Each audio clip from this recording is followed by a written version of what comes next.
Bonjour, bienvenue dans ce tour numéro 3. Donc nous allons commencer par tout simplement le petit pot où je mets les pions. Donc voilà, il est prêt. On y ajoute cette fois-ci le CIC de Jackson qui permettra d'activer n'importe quelle unité confédérée. Donc voilà, et on mélange.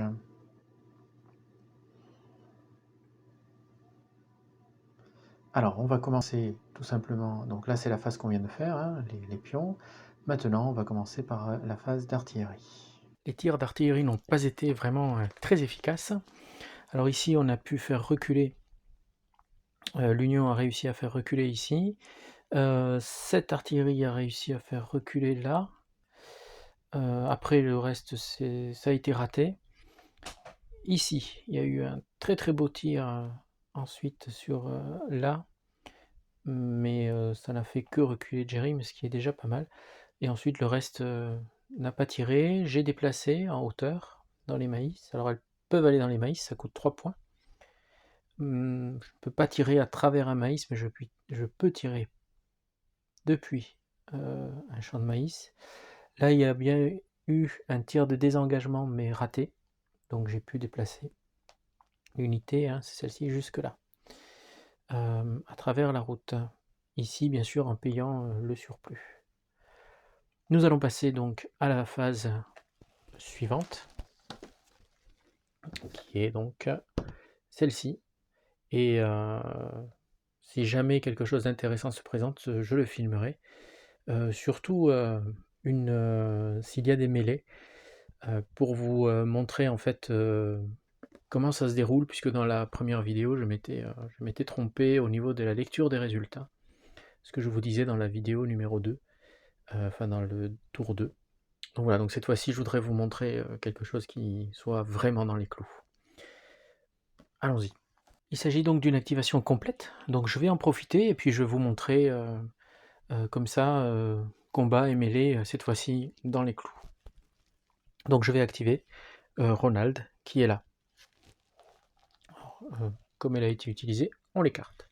Je donne donc un ordre d'attaque. Cet ordre d'attaque me permet d'avancer d'un certain nombre d'hexagones et ensuite de passer à l'attaque. Mais d'abord, je dois donc regarder ici. Donc c'est bon, j'ai donné mon ordre, c'est un ordre d'attaque. En face, le joueur de l'Union ne peut rien m'opposer pour m'empêcher de faire cette attaque. Je dois ensuite faire les tirs de combat. Donc phase de tir, je peux tirer, mais je ne peux tirer qu'une seule fois par phase. Cela ne va pas m'empêcher de faire ensuite des corps à corps. Hein. Donc je peux décider par exemple de tirer ici, contre celle-ci, c'est ce que je vais faire. Donc avec toute ma puissance, 2 et 2, 4. Lui, il est dans aucune protection, donc il n'y aura pas de décalage. Alors on prend l'aide de jeu, on va le faire dans les règles. On est 2 plus 2, 4. On est à portée normale, c'est 1, hein, donc jusqu'à 1, donc tout va bien.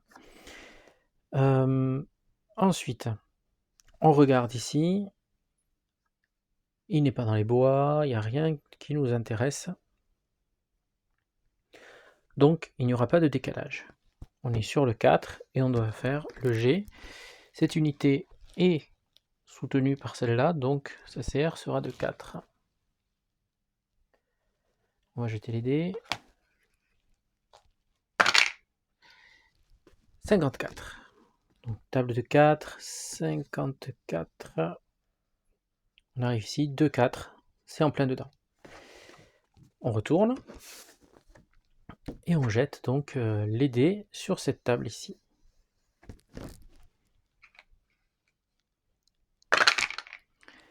Encore un 5 et un 4. 5, l'unité cible va être retournée. Et 4, elle va reculer d'une case. Donc l'unité cible, c'est celle-ci. Elle est donc retournée et elle recule d'une case en s'éloignant donc, enfin, de façon à ne pas être adjacent. Pour ce tir-là, c'est terminé. Là, je peux tirer. On est sur la table de 10. Contrairement à la mêlée, la cavalerie ici ne peut pas décider de reculer Donc elle va subir le tir que je lui impose. Donc, hop, on y va. Un 63. On résume, on est sur du 10, sauf que l'unité est dans les bois. 1, 2, sauf que c'est cavalerie. 1, 2, on revient donc ici. On regarde s'il y a autre chose. Non, non, non. Voilà, donc sur 10, on a fait un 63. Alors, du 0,3, oui. Oui, 0,3, ça va être dans le rouge. Donc ça va, je pense, faire mal. On regarde, 0,3. Voilà ici. Donc on va jeter les dés sur celle-ci.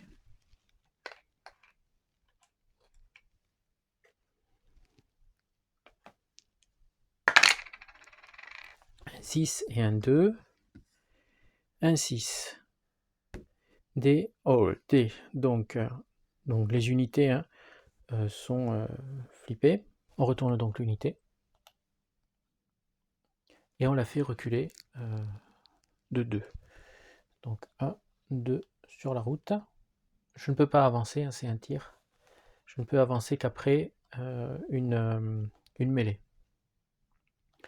Maintenant que j'ai fait mes tirs, je peux faire mes mouvements. Donc là, je vais faire mon mouvement. Je vais faire 1, 2. Soit je reste là et je prends le point, soit j'avance et je viens coller ici.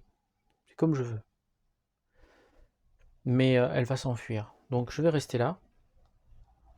Je vais faire avancer ici mes unités. 1. Alors attendez. Donc c'est bon là. 1. Je vais me coller là. Je vais faire avancer celui-ci. 1, 2. Voilà. Et il nous restera cette unité qui peut avancer. 1, 2, 3, 4. Pile poil. Voilà pour Ronald. Maintenant, on passe à la phase des combats donc de mêlée. Je déclare combat de mêlée ici, ici et ici, contre ces deux-là. Évidemment, s'il s'enfuit, le combat de mêlée n'aura pas lieu. On commence donc par, je décide de commencer par celui-ci. Celui-là contre celui-là.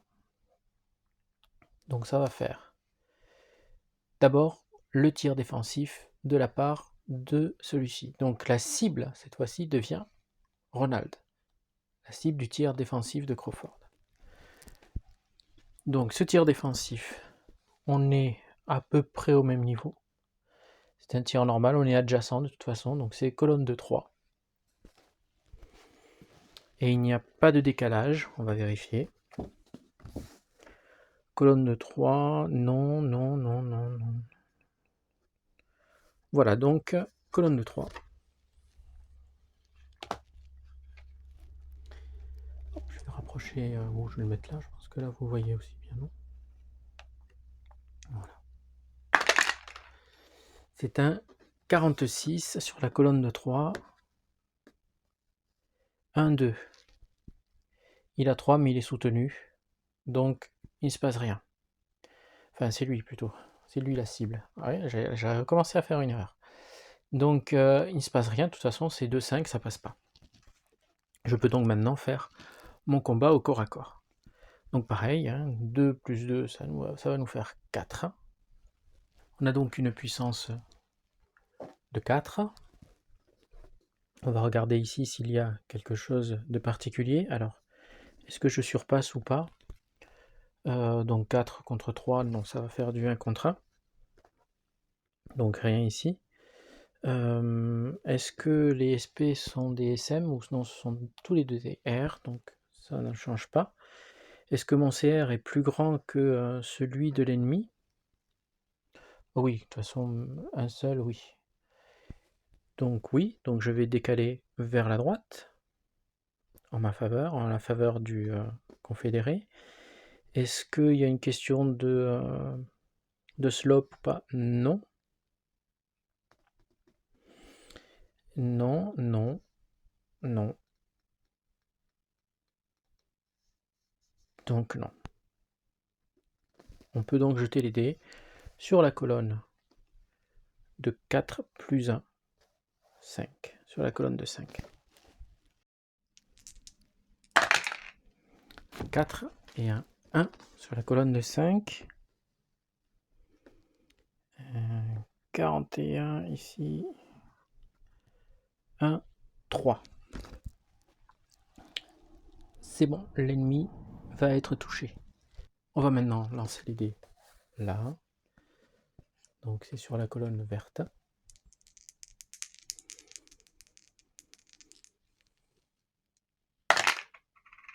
4 et 1. 4. Ah. Donc là, je vais regarder. Et 1, c'est moi. Donc là, c'est bien l'attaquant. L'attaquant reçoit une perte en morale. Il va être shaken. Donc c'est l'unité de tête qu'il va prendre. Comme elles sont identiques, je prends voilà, celle-ci, celle du haut. Alors du coup, hop.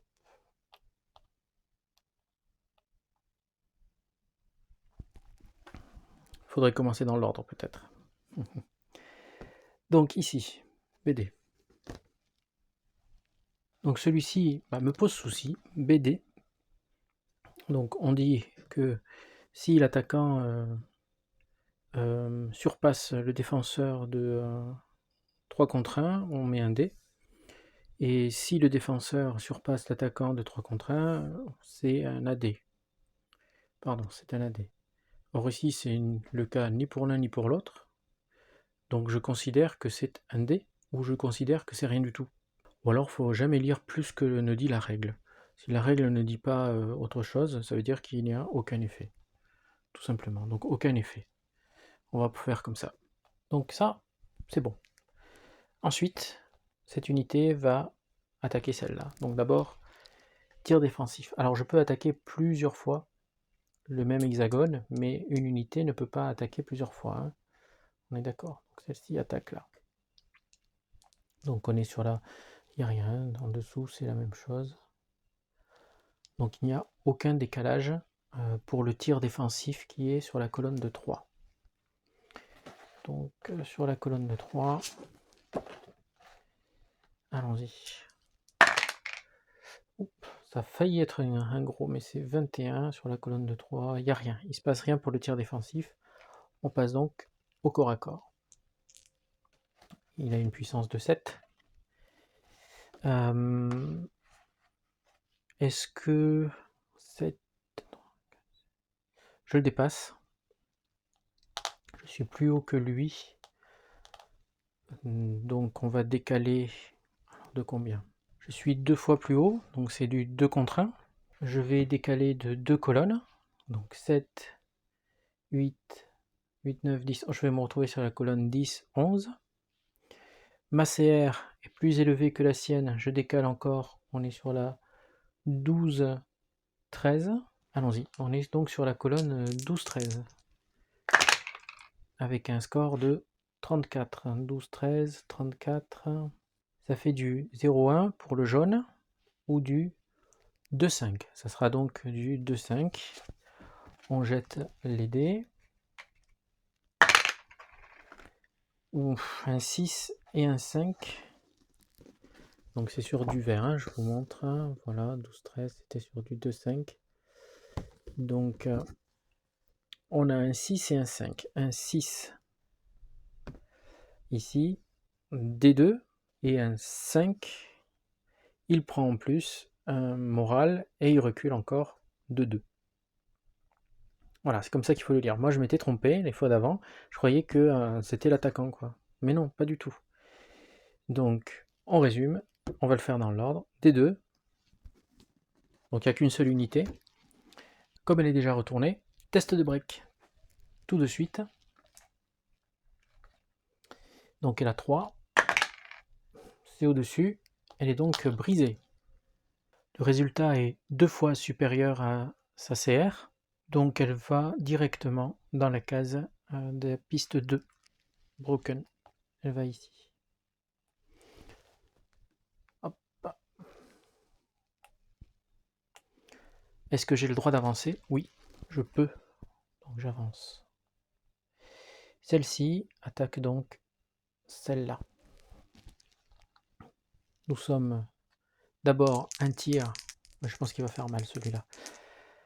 Un tir défensif sur la colonne 9. Là ça va faire mal, sur la colonne de 9. Je pense que cette unité ne va pas aller au... Ah, 24 sur la colonne de 9, peut-être que ça ne fait rien. 24 c'est du 1-2. Elle est 3-5. Ça passe. On va donc maintenant au corps à corps. Alors attention, regardez. Là, au corps à corps, il y a quelque chose. Donc on est du côté d'un sloop. Mais c'est le défenseur. Est-ce qu'il est... voilà, un défenseur, est-il dans un plus haut hein, est-il plus haut d'un côté de pente raide? Et là, non, il est plus bas. C'est moi qui descends, hein, on est à 6. Et lui, il est à 4. Donc, non, il est à 5. Donc c'est bon. Ça ne va pas changer.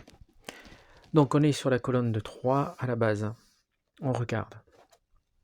Est-ce que je suis... alors, au niveau... oui. Ça va faire mal au niveau... il a 9. Ronald a 3.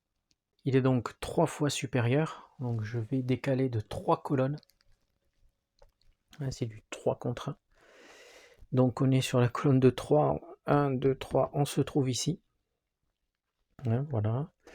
Au niveau de la CR, j'ai 5, il a 5, c'est égal, il n'y a rien à dire. Et c'est tout. Donc on jette sur celui-là, il faut faire un 65-66 pour espérer. Même pas. C'est même pas la peine de jeter les dés. Parce qu'il a 9-5 et ça rentre pas. Donc c'est même pas la peine de jeter les dés.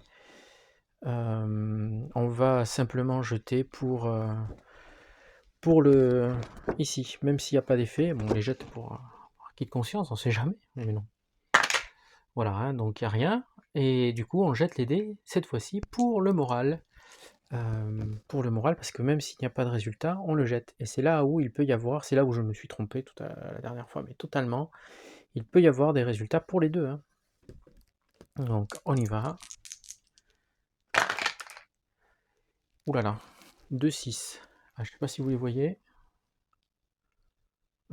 Voilà, là, vous devriez les voir. Hop, je le pose là.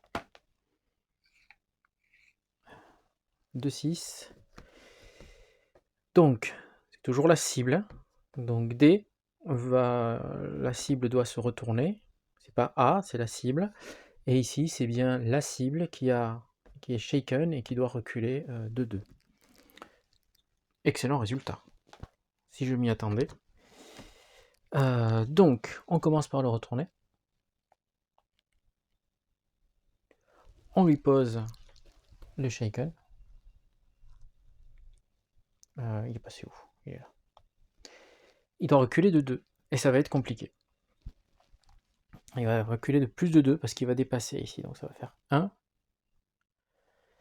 Normalement, il devrait se retrouver là, mais il peut pas. Il dépasse le nombre de SP, donc on va le mettre ici. Voilà.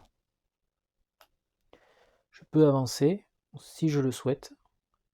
Et pourquoi pas. Comme ça, celle-ci sera engagée. Voilà, j'avance de 1. Voilà pour l'activation de Ronald.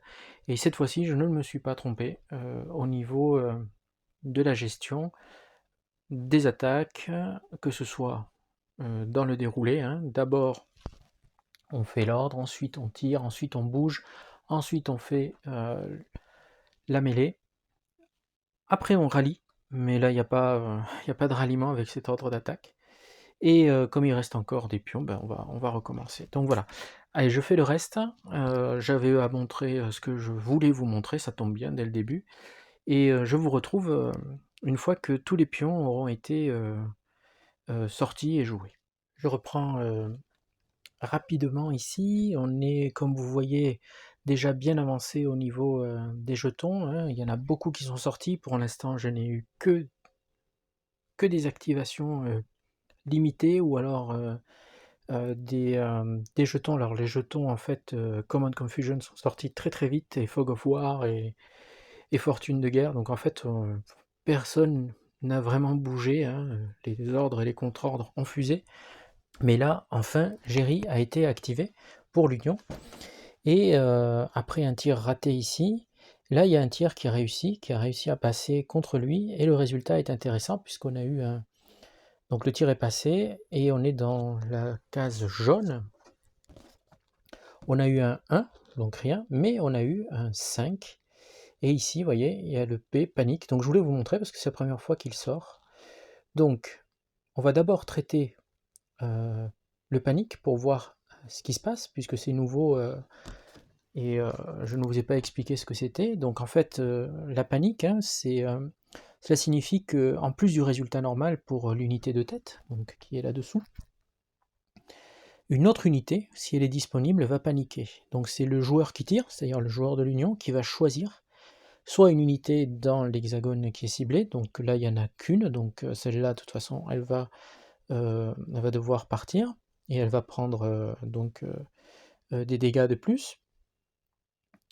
Donc ce n'est pas elle qui m'intéresse, mais ça peut être aussi une unité adjacente. Donc on regarde, il faut que ce soit en dessous de 3. Alors c'est de 3 ou moins, hein. C'est-à-dire que même si c'est 3, c'est bon. Donc celle-ci par exemple, je pourrais la faire partir, et elle m'embête bien. Donc je vais faire partir celle-là. Celles deux-là vont partir. Donc elle prend un coup au moral, elle devient disrupted. Voilà. Et on applique ensuite le R2 pour lui. Hein. Donc elle va reculer de 2. Donc on va faire 1, 2, on va venir se placer ici. C'est bon pour celle-ci. Par contre, celle-là, elle va prendre un coup au moral. Or, vous voyez qu'elle a déjà pas mal de morale. Elle est déjà disruptive, donc il va y avoir une conséquence. Elle doit faire donc un test de morale.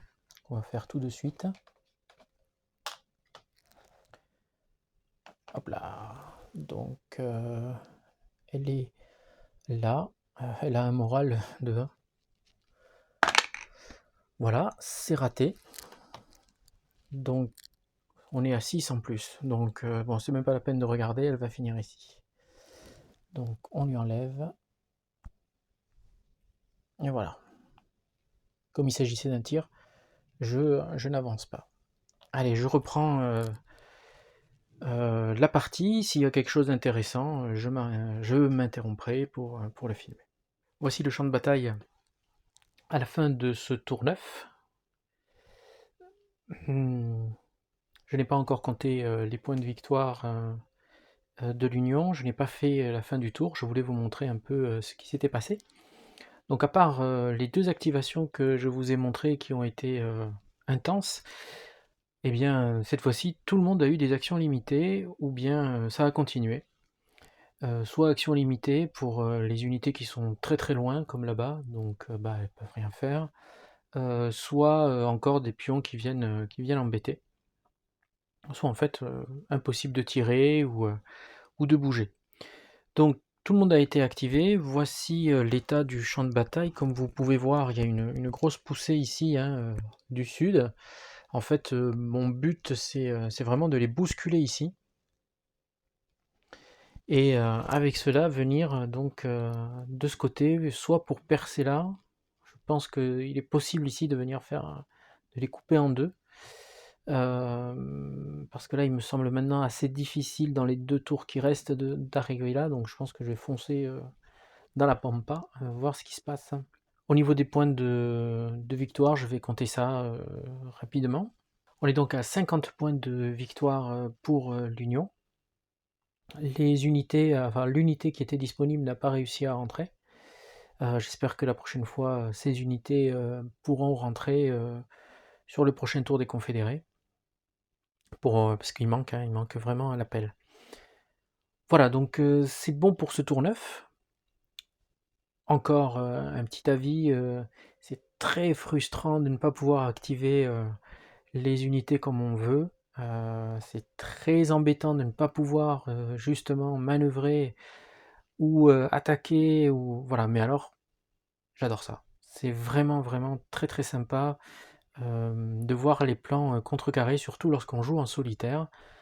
Je trouve que c'est, voilà, un système très élégant et particulièrement, fin. Il a été bien pensé et bien testé. On va passer au tour 10.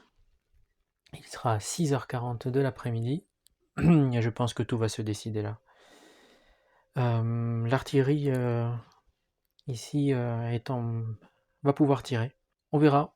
Je vous donne rendez-vous pour le prochain tour, donc le tour 10, toujours avec, ce format un peu de compte rendu et puis, d'explication, si je trouve, quelque chose d'intéressant, à vous montrer. Merci beaucoup.